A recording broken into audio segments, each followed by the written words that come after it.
UP പോലെ, കേരളത്തെ ബീഹാർ പോലെ, കേരളത്തെ രാജസ്ഥാൻ പോലെ ആക്കിത്തീർത്ത് ജനങ്ങളെ തമ്മിലടിപ്പിച്ച് വർഗീയ കലാപങ്ങൾ സൃഷ്ടിക്കാൻ, ഉന്നത വിദ്യാഭ്യാസ മേഖലയിൽ കാവ്യവൽക്കരിക്കാനുള്ള ശ്രമം ആരൊക്കെ നടത്തിയാലും ജീവൻ പോകുന്നത് വരെ പോരാടാൻ ഈ സർക്കാർ തയ്യാറാണ് എന്നിവിടെ പ്രഖ്യാപിക്കാൻ ഞാൻ ആഗ്രഹിക്കുകയാണ്.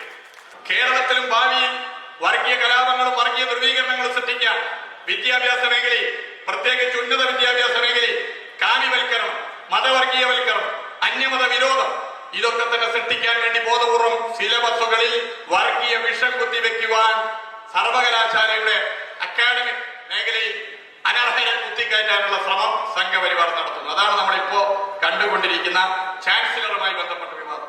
ഭരണഘടനാ നിർമ്മാണ സഭയിൽ അംബേദ്കർ ഗവർണർ പദവിയെ കുറിച്ച് പറഞ്ഞത് ഞാനിവിടെ സൂചിപ്പിക്കാൻ ആഗ്രഹിക്കുന്നു. The governor under the constitution has no functions which he can discharge by himself. No functions at all. While he has no functions, he has certain duties to perform.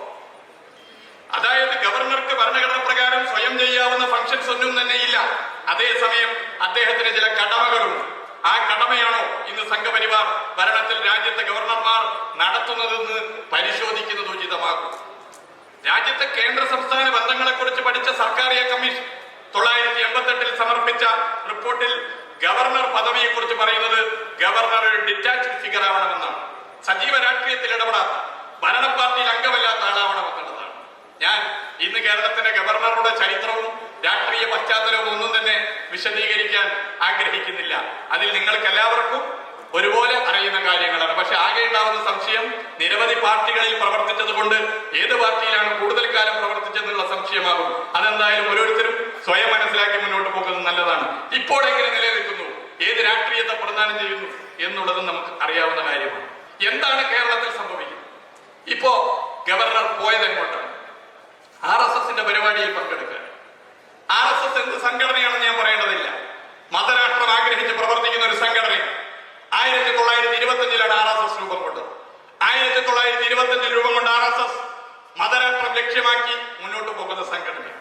RSS പരിപാടിയിൽ പങ്കെടുക്കാൻ വേണ്ടി governor ദില്ലിയിലേക്ക് പോകുന്നത് എങ്ങനെയാണ് ഒരു ഔദ്യോഗിക പരിപാടിയായി മാറുന്നത്?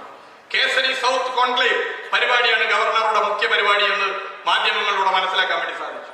നേരത്തെ 2 മാസം മുമ്പ് RSS തലവനെ ഗവർണർ സന്ദർശിച്ചത് നമ്മൾ വാർത്തകളിലൂടെ കണ്ടതാണ്.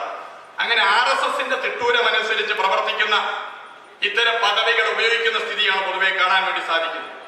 ആ പ്രവണതയെ തള്ളിപ്പറയാൻ കേരളത്തിലെ കോൺഗ്രസ് നേതാവ് കൂടിയായ പ്രതിപക്ഷ നേതാവ് ഈ നിമിഷം വരെ തയ്യാറായിട്ടില്ല എന്നുള്ളത് ഞാൻ ചൂണ്ടിക്കാട്ടാൻ ആഗ്രഹിക്കുകയാണ്. ഇവിടെ സർവകലാശാലകളിലെ കാവ്യവൽക്കരണം ഇന്ത്യയിലെ മറ്റു സംസ്ഥാനങ്ങളിലുള്ളതുപോലെ കേരളത്തിലും കൊണ്ടുവരിക എന്നുള്ള ലക്ഷ്യത്തിന്റെ ഭാഗമായി ചില നീക്കങ്ങൾ RSS നടത്തുമ്പോൾ ആ നീക്കങ്ങളെ ഭരണഘടനാപരമായി ചെറുക്കുന്ന ഉത്തരവാദിത്തമാണ് സംസ്ഥാന സർക്കാർ നിർവഹിച്ചു വരുന്നത് എന്നുള്ളത് ഞാൻ ചൂണ്ടിക്കാട്ടാൻ ആഗ്രഹിക്കുകയാണ്.